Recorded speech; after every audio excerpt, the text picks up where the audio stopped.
Hello दोस्तों, स्वागत है आपका अपने यूट्यूब चैनल SRG एकेडमी पर। जैसा कि दोस्तों आपको पता ही है, हम लोग जो है मौर्य वंश के बारे में वीडियो जो है वो कर रहे थे। तो हम लोगों ने जो है मौर्य वंश में चंद्रगुप्त मौर्य, बिंदुसार, उसके बाद में अशोक, जो प्रमुख जो थे शासक, उन्हीं के बारे में जो है हम लोग वीडियो कर चुके हैं। आज हम लोग जो है ये मौर्यकालीन प्रशासन और अर्थव्यवस्था के बारे में देखेंगे। जैसे हालांकि पिछली वीडियो जो थी उसमें भी हमने कुछ प्रशासन और जो है कौन से विभाग और उसके कौन अध्यक्ष थे उसके बारे में भी देखा था, और कुछ छूट गई थी चीज़ें। तो वैसे तो सोच रहे थे आज जो है नए टॉपिक के लिए, लेकिन अगले दिन ही नया टॉपिक रखेंगे। आज भी जो है जो भी छूटी हुई चीज़ें हैं, यानी अर्थव्यवस्था कैसी थी, मतलब किससे चलती थी मौर्यकालीन के टाइम पे, मौर्य समाज के टाइम पे, और उसके बाद में जो है और भी जो कुछ विभाग और उनके अध्यक्ष छूट गए थे। उसके बाद में कुछ कर वगैरह भी, और कर का संबंध किससे है, तो ये चीज़ें जो है आज हम देखेंगे।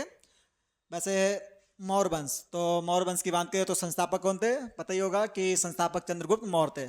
चंद्रगुप्त मौर्य के ही उत्तराधिकारी बिंदुसार, और बिंदुसार का पुत्र कौन था, अशोक।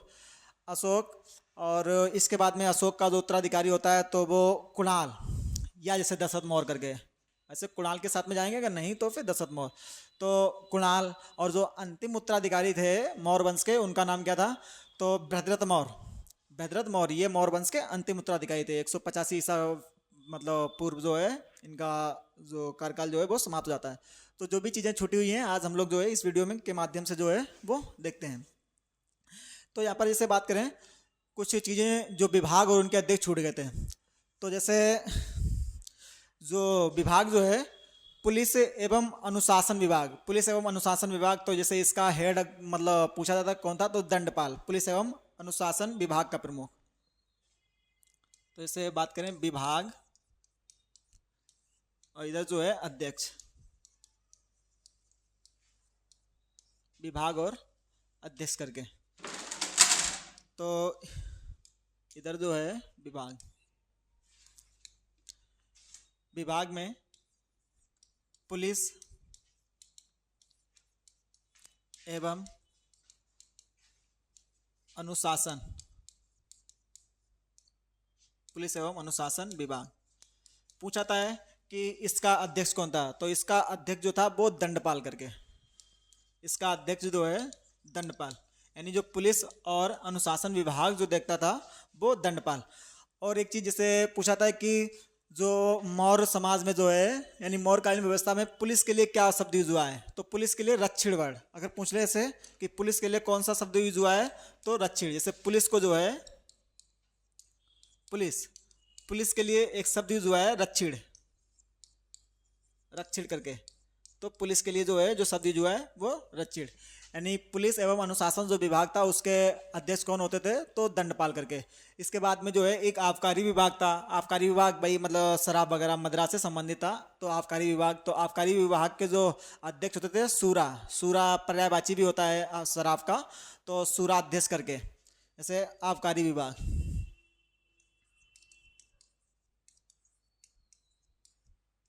आबकारी विभाग, और आबकारी विभाग का प्रमुख कौन होता था, तो आबकारी विभाग का जो प्रमुख जो है वो सूराध्यक्ष,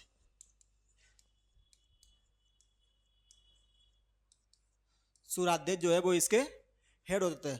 उसके बाद में जो है जैसे मापतौल, तो पूछा था कि मापतौल का जो विभाग था उसके अध्यक्ष, तो उसके जो है पौतवा अध्यक्ष करके, यानी मापतौल का जो था वो पौतवा अध्यक्ष, मापतौल विभाग, मापतौल विभाग, इसके कौन थे, तो पौतवाध्यक्ष, पौतवाध्यक्ष करके,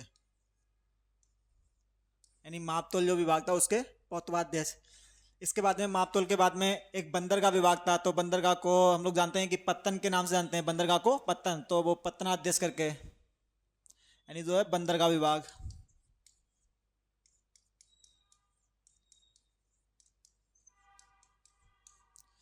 बंदरगाह विभाग, तो इसका कौन, तो इसका जो है वो पत्तना, यानी बंदरगाह को पत्तन के नाम जानते हैं, तो पत्तनाध्यक्ष करके, पत्तनाध्यक्ष। एक जो है जो पैदल सेना, यानी जो पैदल सेना जो चलती थी, तो उसका भी, जो पैदल सेना था तो उसका भी अलग विभाग था, तो पैदल सेना विभाग जो था उसके पत्त्याध्यक्ष करके, मतलब अध्यक्ष थे।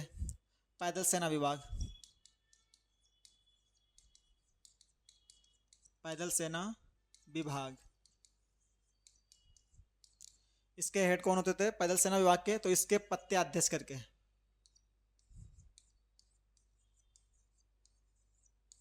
पत्त्याध्यक्ष जो है वो इसके हेड होते थे। इसके बाद में जैसे कारागार यानी जेल वाला, कारागार जो विभाग जो था कारागार, तो उसके जो है मतलब जो प्रशासनिक करके, उसका जो थे हेड जो थे वो प्रशासनिक या जो है बंधना कारागाध्यक्ष करके।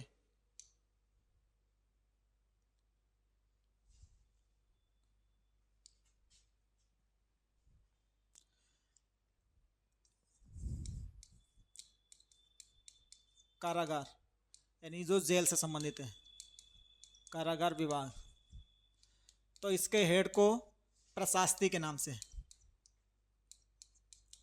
प्रशासती या जो है बंधना गाराध्यक्ष,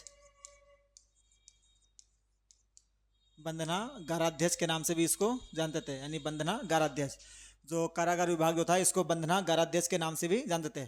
उसके बाद में पूछा जाता है कि जो व्यापारिक जो काफिला जो था, व्यापारिक काफिला, उसको किस नाम से जानते थे? तो व्यापारिक काफिले को जो है वो सार्थ वाह के नाम से जानते थे, व्यापारिक काफिला।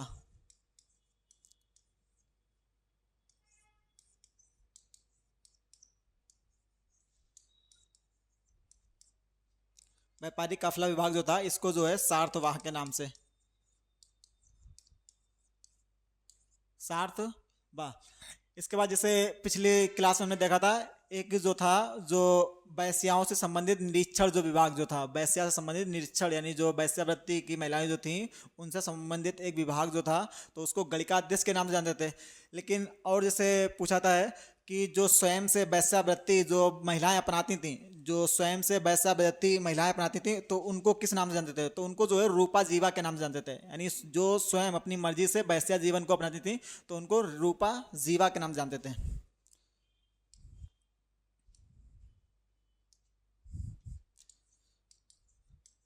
स्वयं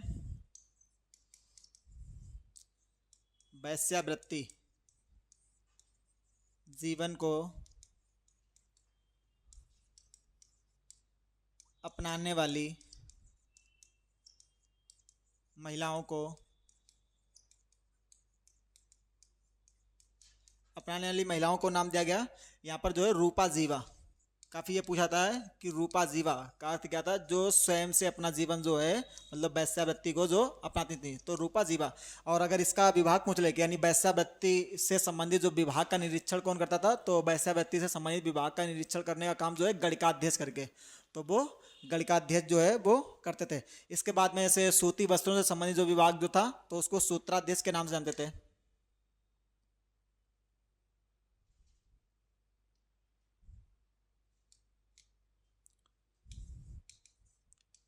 सूती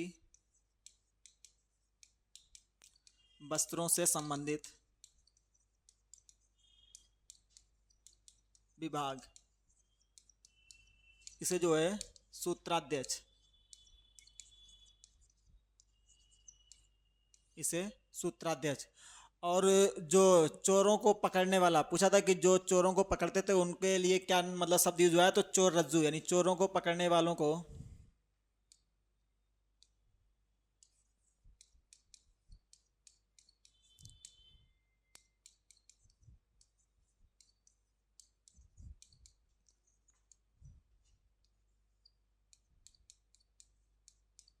चोरों को पकड़ने वालों को जो है चोर रज्जू के नाम जाना गया, चोर रज्जू के नाम से, चोर रज्जू यानी जो चोरों को पकड़ते थे। वैसे अगर पुलिस को पूछे कि पुलिस के लिए क्या नाम यूज हुआ है, तो रक्षीण। और पुलिस एवं जो है प्रशासन विभाग का अध्यक्ष कौन होता था? तो पुलिस एवं जो प्रशासन विभाग का अध्यक्ष तो वो दंडपाल करके।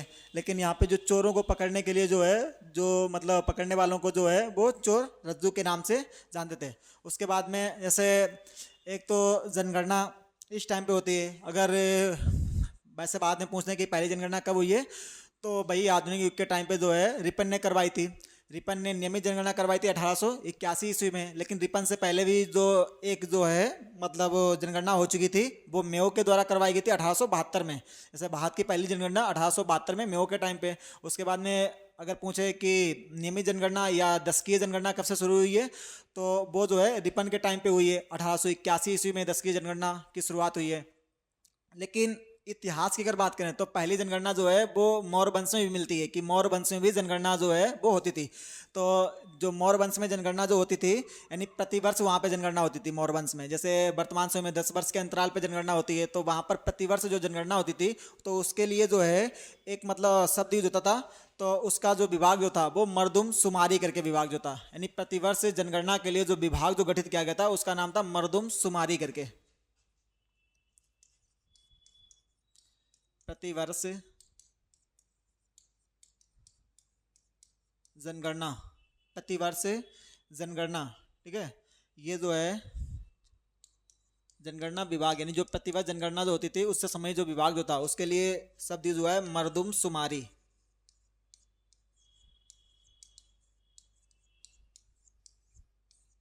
मर्दुम शुमारी। और जो है कि नगर के कोतवाल, नगर के जो नगर में जो कोतवाल होता था, तो कोतवाल को किस नाम जानते थे? तो नगर के कोतवाल को जो है पौर, पौर कहा जाता था।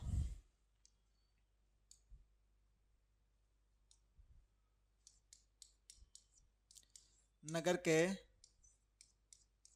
कोतवाल को, नगर के कोतवाल। हालांकि कोतवाल को जो है और एक और नाम दिया जाता था नागरक करके, नागरक।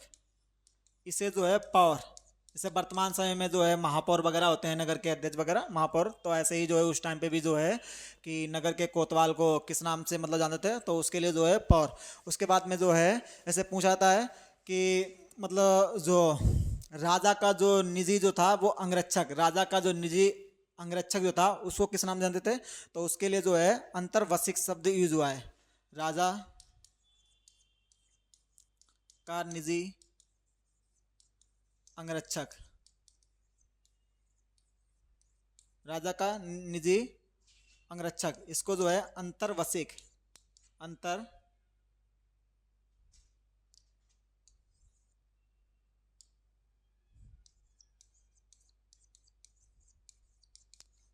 अंतर्वसिक, इसके लिए एक शब्द यूज हुआ है अंतर्वसिक। और जैसे पूछ ले कि जैसे जनपदीय न्यायालयों को, जनपदीय न्यायालयों को भी एक नाम दिया गया था राजू करके।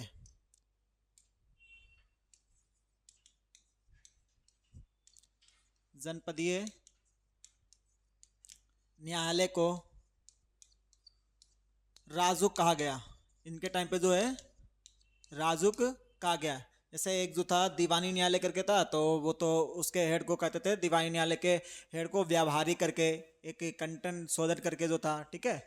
तो इस टाइप से जनपदीय जो जनपदीय न्यायालय जो था उसके जो हेड को जो है वो राजुक के नाम से जानते थे।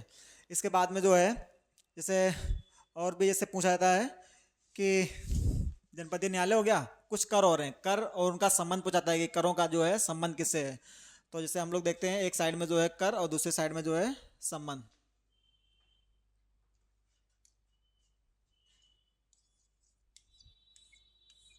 कर और जो है इनका संबंध, यानी किस कर का जो है किससे संबंध है। काफ़ी यहाँ से जो है मतलब क्वेश्चन वगैरह बनते हैं कि कौन सा कर जो है उसका किससे संबंध है। जैसे एक जो था जो बलि कर पूछा था कि बलि कर क्या था, तो बलि कर जो है ये एक धार्मिक कर था, यानी मौर्यों के टाइम पे बलि कर लिया जाता था, तो बलि कर का संबंध जो है ये धार्मिक कर था। पूछा था कि वैसे बलि कर, बलि कर, तो बलि कर क्या था? ये एक धार्मिक कर। और काफी बार ये क्वेश्चन पूछा जा चुका है कि बलि कर इसका संबंध किससे था, तो बलि कर जो है ये धार्मिक कर है। और जैसे और भी कि भाग, भाग क्या है? तो भाग जो है ये भू राजस्व, यानी जिसके पास निजी भूमि होती थी तो उसी से ये पड़ता था भू राजस्व, यानी ये भू राजस्व कर है। भाग, जो भाग कर जो है ये भू राजस्व है, भू राजस्व, भू राजस्व से संबंधित ये कर होता था। और ये जो है निजी भूमि पे लगता था, निजी भूमि पर, ये जो है निजी भूमि पे लगता है। इसके बाद में जैसे हिरण्य करके पूछा था कि हिरण्य, जो हिरण्य नाम का कर जो था इसका संबंध कैसे है? तो इसका संबंध जो है नगद, मतलब जो हिरण्य कर जो था इसे नगद लिया जाता था। ऐसे कुछ ऐसे भी करते हैं जिन्हें मतलब अनाज, उनके बदले में अनाज लिया जाता था, तो ये जो हिरण्य नाम का कर जो था तो ये नगद पड़ता था, नगद लिया जाने वाला कर हिरण्य।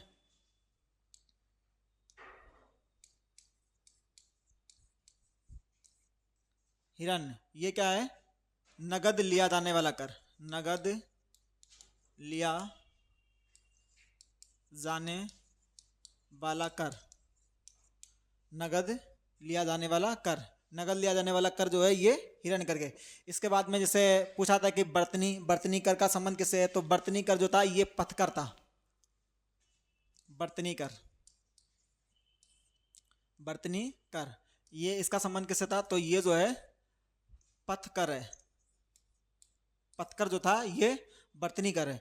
इसके बाद में जो है जैसे पूछा था कि प्रवेश, प्रवेश जो है आयात कर था, प्रवेश नाम का, प्रवेश कर जो है ये आयात कर है, आयात कर, यानी प्रवेश जो है ये आयात कर। और एक जो है निष्क्रम्य करके है, निष्क्रम्य जो है वो निर्यात कर है, निष्क्रम्य, निष्क्रम्य, और निष्क्रम्य जो है ये निर्यात कर है, निर्यात कर, यानी निष्क्रम्य जो है ये निर्यात कर है।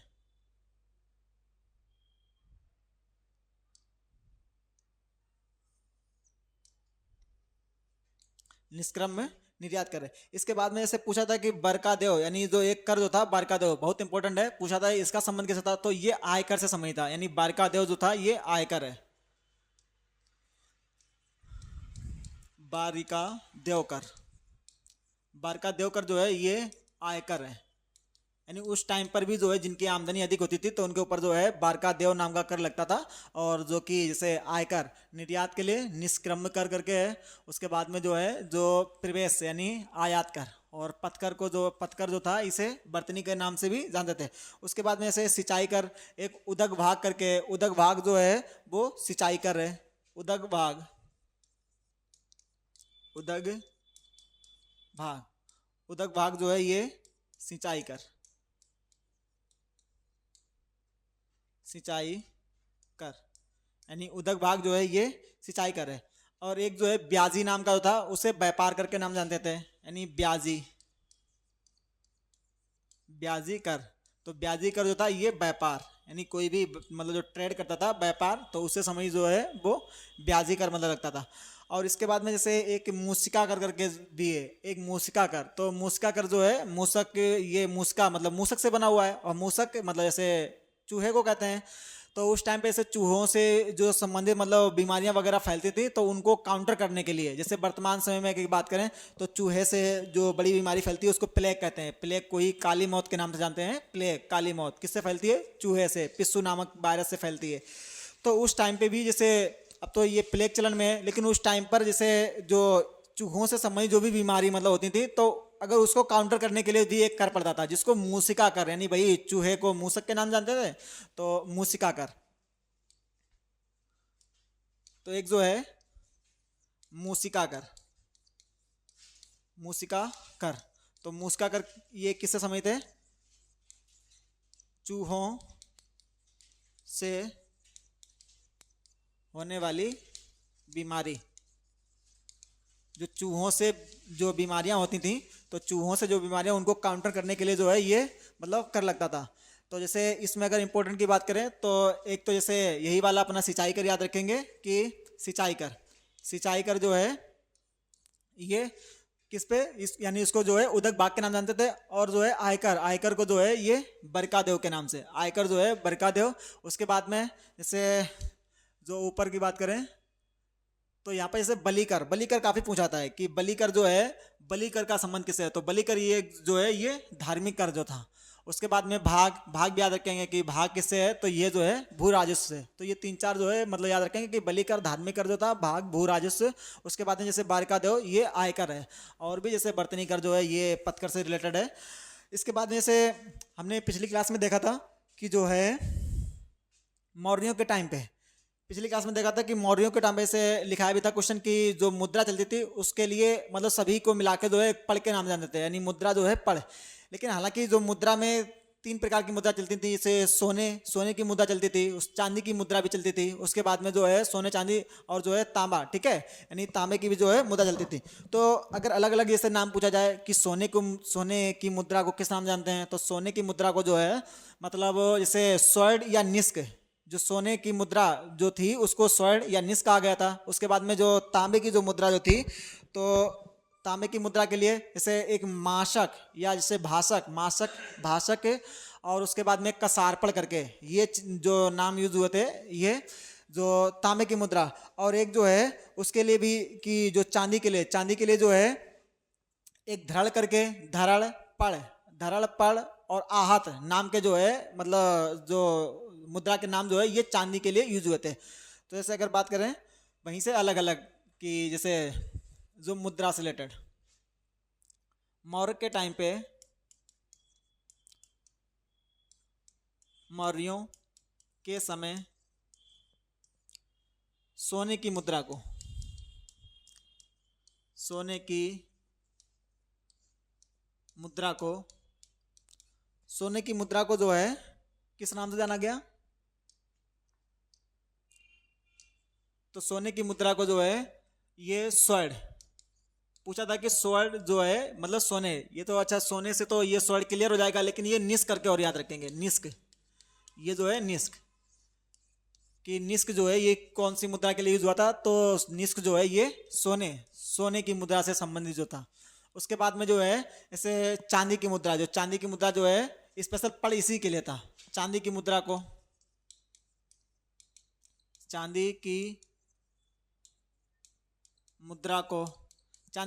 को जो है एक तो जैसे आहत भी इसको कहा गया, आहत। उसके बाद में जैसे धरल, आहत कामा धरल और पढ़ नाम पढ़े, और जैसे एक रुपये करके भी जो है रुपये करके भी इसका नाम जो था चांदी के लिए, यानी आहत, धरल, पढ़ और जो है रुपये, ये चांदी की मुद्रा को जानते थे। यानी चांदी की मुद्रा को जो है इन्हीं के नाम से जो है वो जानते थे। इसके बाद में जो है कि अगर तांबे की मुद्रा की बात करें, ठीक है, तांबे की मुद्रा, तो तांबे की मुद्रा के लिए जो है नाम यूज होते हैं। जैसे एक तो इसको जो है कसारपड़ के नाम जाना गया, कसारपड़ के बाद में जो है इसको मासक के नाम से भी जाना गया, मासक, और इसे भाषक यानी कसारपड़, मासक और भाषक। और एक और नाम मतलब यूज होता है, ये भी काफी इंपॉर्टेंट है, काकड़ी करके। काकड़ी पूछ ले, काकड़ी नाम जो है ये किस मुद्रा का जो था? तो ये तांबे की, यानी तांबे की मुद्रा को जो है कसारपड़, माशक, भाषक और काकड़ी के नाम से जाना गया। तो ये जो है मुद्रा, अगर ऑल ओवर पूछे कि मुद्रा कौन सी थी तो पढ़ करके जाएंगे, या स्पेशल से सोने की मुद्रा तो स्वर्ण या निस्क, स्वर्ण तो हो ही जाएगा लेकिन निस्क याद रखेंगे। चांदी की मुद्रा को जो है आहत के नाम से, धरल और पढ़ और रुपये करके। इसके बाद तांबे की मुद्रा को कसारपड़, माशक, भाषक और जो है ये जो काकड़ी, ठीक है, इसके नाम से जो है वो जानते हैं। इसके बाद में बात करें ऐसे कुछ भूमि वगैरह उनके भी नाम पूछे जाते हैं जो कि हमने पिछली क्लास में नहीं किए थे। जैसे भूमि की बात करें, जैसे एक अदेव मात्रक भूमि पूछा था कि अदेव मात्रक भूमि का संबंध किसे? तो अदेव मात्रक भूमि एक ऐसी भूमि होती थी जो बिना वर्षा के जो अच्छी भूमि हो जाती थी, यानी वर्षा नहीं हो रही है और जो है भूमि एकदम मतलब जो फसल जो है काफ़ी अच्छी हो रही है, तो उसे अदेव मात्रक के नाम से जानते हैं। उसके बाद में जैसे एक देव मात्रक, यानी वर्षा भी खूब अच्छी हुई है और भूमि भी अच्छी हुई है, तो उसे जो है देव मात्रक के नाम से, यानी अदेव मात्रक बिना वर्षा के अच्छी भूमि। उसके बाद में देव मात्रक अच्छी वर्षा और अच्छी भूमि हुई है, मतलब अच्छी फसल हुई है। उसके बाद में एक सबसे इंपॉर्टेंट इसमें पड़ता है ब्रह्मदेव भूमि पूछी जाती है कि ब्रह्मदेव काफी बार आ चुका है कि ब्रह्मदेव भूमि का संबंध मौर्य टाइम पे मतलब इसका संबंध किससे था? तो ये एक ऐसी भूमि होती थी जो राज्य सरकार ब्राह्मणों को ये दान में देती थी और कर मुक्त भूमि देती थी, यानी इस पे कोई भी टैक्स नहीं लगता था। यानी राज्य सरकार द्वारा ब्राह्मणों को दी गई कर मुक्त भूमि को जो है ब्रह्मदेव के नाम से जानते हैं। तो ऐसे 3 प्रकार की भूमि है, वो भी देख लेते हैं। जैसे एक तो जो है देवमात्रक,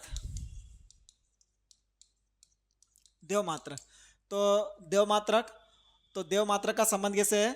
ये वर्षा, अच्छी वर्षा, ठीक है, अच्छी वर्षा के माध्यम से अच्छी वर्षा के माध्यम से जैसे अच्छी फसल वगैरह हो, यानी खूब अच्छी मतलब वर्षा भी खूब हुई है और जो है फसल भी काफी अच्छी मतलब जो है उगी है। इसके बाद में जो है जैसे अदेव मात्रक, अदेव मात्रक। अब अदेव मात्रक की बात करें तो ये बिना वर्षा के अच्छी फसल, बिना वर्षा के, क्योंकि इसमें आ लगा है निगेटिव के लिए, बिना वर्षा के, बिना वर्षा के अच्छी फसल होती थी ये, यानी वर्षा नहीं हुई है फिर भी जो है मतलब फसल जो है वो काफी अच्छी मतलब हुई है। और सबसे इसमें इंपॉर्टेंट है ब्रह्मदेव, ब्रह्मदेव भूमि। ये पूछा था कि ब्रह्मदेव भूमि तो काफी इंपॉर्टेंट है कि ये भूमि का संबंध किससे है, ब्रह्मदेव भूमि। तो ब्रह्मदेव भूमि जो है ये राज्य सरकार के द्वारा ब्राह्मणों को कर मुक्त दान की गई भूमि।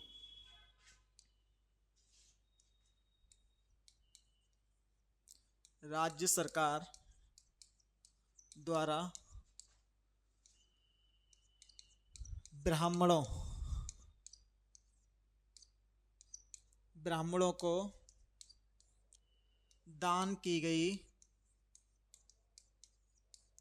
कर मुक्त भूमि, कर मुक्त भूमि, राज्य सरकार द्वारा ब्राह्मणों को दान की गई कर मुक्त भूमि। ये तो मतलब याद ही रखना है, ब्रह्मदेव भूमि जो है ये तो याद ही रखनी है कि राज्य सरकार द्वारा जो है ये ब्राह्मणों को जो है कर मुक्त दान की गई भूमि। इसके बाद में ये भूमि हो गई। और भी जो इसमें कुछ मतलब है, जैसे पिछली क्लास में जैसे हम लोगों ने एक चीज डिस्कस की थी, जो इंडिका यानी मेगास्थनीज ने भारतीय समाज को अपनी पुस्तक इंडिका में 7 मतलब भागों में बांटा था, भारतीय समाज को 7 भागों में बांटा था। तो जैसे उसमें मतलब जो थे जैसे सेना थी, कृषक समाज जो था, दार्शनिक समाज, तो इसमें स्पेशल दार्शनिक समाज की बात करें,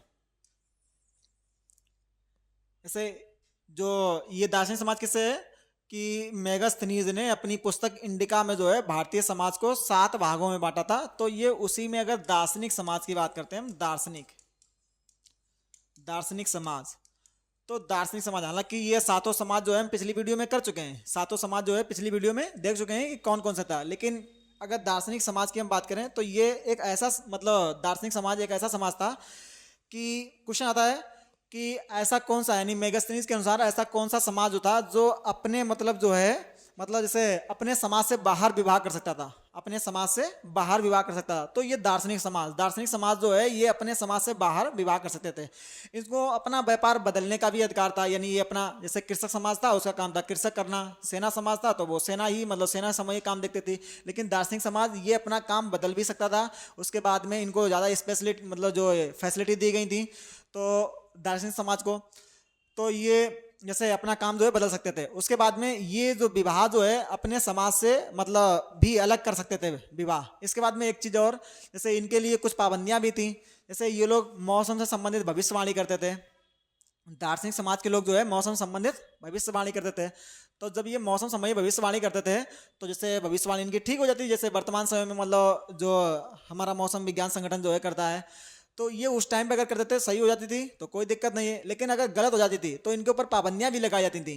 जैसे पाबंदियों की तरह, अगर पाबंदियों की अगर हम बात करें तो जैसे पहली बार अगर गलत हो गई कोई दिक्कत नहीं है, मतलब भविष्यवाणी गलत हो गई कि जैसे बारिश होगी 4 दिन बाद नहीं हुई कोई दिक्कत नहीं है। अगर दूसरी बार भी हो गई तो छोटा मोटा दंड दे दिया। लेकिन जब तीसरी बार अगर गलत होती थी तो जिंदगी भर इन्हें मौन रहना पड़ता था, जिंदगी भर के लिए इनको मौन मतलब कर दिया था कि तुम जो है तुम्हारी सारी यानी जिस काम के लिए तुम हो सारी चीज़ें मतलब बेकार जा रही हैं, तो ये मौन भी रहते थे। तो यही दो दो पॉइंट है इनसे दार्शनिक समाज से कि अपने समाज से पूछ ले ऐसा कौन सा था, तो दार्शनिक समाज अपने समाज से बाहर शादी कर सकते थे, शादी कर सकते थे। और इनका काम क्या था, मतलब काम तो काफी थे लेकिन इसमें मौसम संबंधी भविष्यवाणी करते थे, मौसम संबंधित भविष्यवाणी। और अगर भविष्यवाणी जब गलत निकलती थी तो इनको फिर दंड भी दिया जाता था, जैसे 3 बार गलत निकलने पर इनको जो है मौन, जिंदगी भर के लिए मौन कर दिया जाता था। इसके बाद में जो है ये भी पॉइंट हो गया। और जैसे अगर पूछ लिया जाए कि जो मौर्यों की अर्थव्यवस्था ये किस पे आधारित थी, तो मौर्य की व्यवस्था जो मौर्यों से संबंधित जो अर्थव्यवस्था जो थी ये 3 चीजों पे थी। तो एक तो व्यापार पे थी, उसके बाद में कृषि और जो है पशुपालन, यानी मौर्यकालीन अर्थव्यवस्था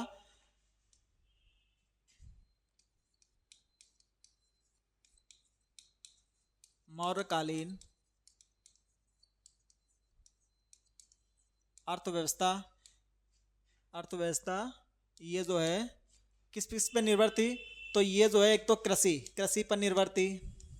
उसके बाद में पशुपालन, और जो है ये व्यापार, यानी इन पर जो है ये निर्भर थी। मौर्यकालीन जो अर्थव्यवस्था थी तो वो इन चीज़ों पर निर्भर थी। इसके बाद में कुछ बंदरगाह भी हैं। पूछे जाते हैं कि मतलब कौन कौन से बंदरगाह जो थे इस टाइम पे, जो मौर्य समाज से संबंधित जो है बंदरगाह कौन कौन से थे। तो जैसे बात करें हम, एक भागरू, भा, जो भागरू कच्छ करके, भागरू कच्छ, उसके बाद में सोपारा, एक मुजरिस और एक ताम्र लिप्त करके, तो ये बंदरगाह प्रमुख हैं। तो ये इसी टाइम पे होते थे। जैसे अगर हम इनकी बात करें तो बंदरगाह, प्रमुख बंदरगाह मौर्य टाइम के,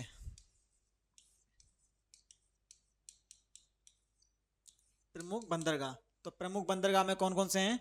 तो एक जो है भागरू रच करके, भागरू रच, भागरू रच ये कहाँ पर? गुजरात, यानी जो कांडला बंदरगाह है तो वहीं पर भागरू रच गुजरात में। उसके बाद में ऐसे सोपारा, सोपारा, और सोपारा कहाँ पर होता था? ये बंदरगाह कहाँ पर था? तो महाराष्ट्र वाले क्षेत्र में। इसके बाद में एक मुजरिस नाम का था, मुजरिस, और ये मुजरिस कहाँ से संबंधित था? तो मुजरिस जो है ये केरल वाले साइड में। और ये ताम्रलिप्त करके, ताम्रलिप्त ये कहाँ पर?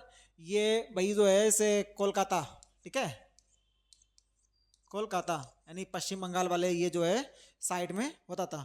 इसके बाद में जो है जैसे ये चीज़ें भी हो गई, और जैसे कुछ और शब्द हैं, जैसे वो भी पूछ जाते हैं कि उनका संबंध किससे है। जैसे कि एक जो शब्द जो है भूमि से संबंधित है, जैसे स्थल, पूछा था कि स्थल का संबंध किससे था? तो स्थल जो है ये ऊंची भूमि होती थी।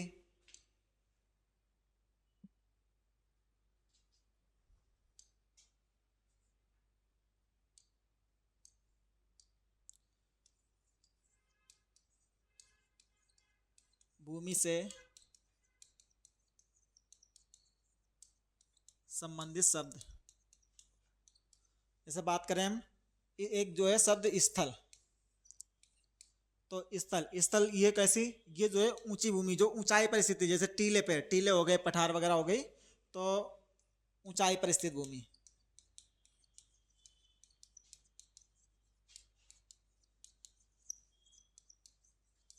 ऊंचाई पर स्थित भूमि। इसके बाद में जैसे एक हुआ करता था जैसे क्रस्ट करके, तो क्रस्ट जो होती थी वो जुती हुई भूमि होती थी, क्रस्ट, क्रस्ट, क्रस्ट जो है ये जुती हुई भूमि, क्रस्ट। इसके बाद में एक क्रस्ट जो था, और एक जो था वो आक्रस्ट करके, एक जो है आक्रस्ट शब्द जो है, आक्रस्ट ये बिना जुती भूमि, बिना जुती भूमि। और एक विनीत शब्द जो था, विनीत, विनीत का संबंध किससे है? तो विनीत जो है ये चरागाह भूमि जो थी, चरागाह ये भूमि हुआ करती थी। ठीक है दोस्तों, जो है जो मौर्य समाज जो है आज हमारा मतलब जो है एंड हो जाता है। और अगर आपको जो वीडियो अच्छी लगे तो लाइक करेंगे, तथा चैनल को जो है सब्सक्राइब भी करेंगे। Thank you.